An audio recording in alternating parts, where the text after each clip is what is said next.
Nos país tem uma sina chamada Luchtvaartlandsverordening, que nós trabalhamos com a hora trabalho último na 2001, anto basari baje de decreto governamental de dia 5 de fevereiro de 2005, que chama Landsbesluit geregeld en ongeregeld luchtvervoer, na qual está de koppel também uma sina chamada anexo B.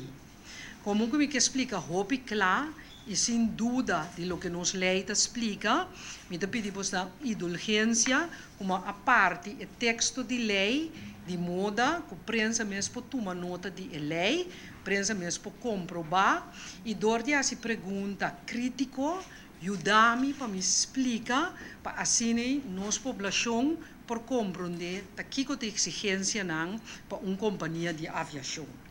Tassina così mi mag pedir vos na paciência de bij na página 3 de landsbesluit.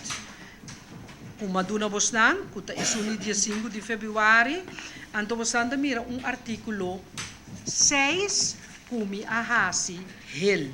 Esse ita pa chama atenção ribe artículo, então vos dan mira mita bisa senhor kurs holandês. Ou seja, dingen lei, en tot después nos por traducir. Een onderneming die een aanvraag indient en waarvan voor de eerste keer een vergunning als bedoeld in artikel 8, eerste en derde lid van de luchtvaartverordening wordt verleend, toont aan dat zij, nos para quieto even, toont aan significa prueba.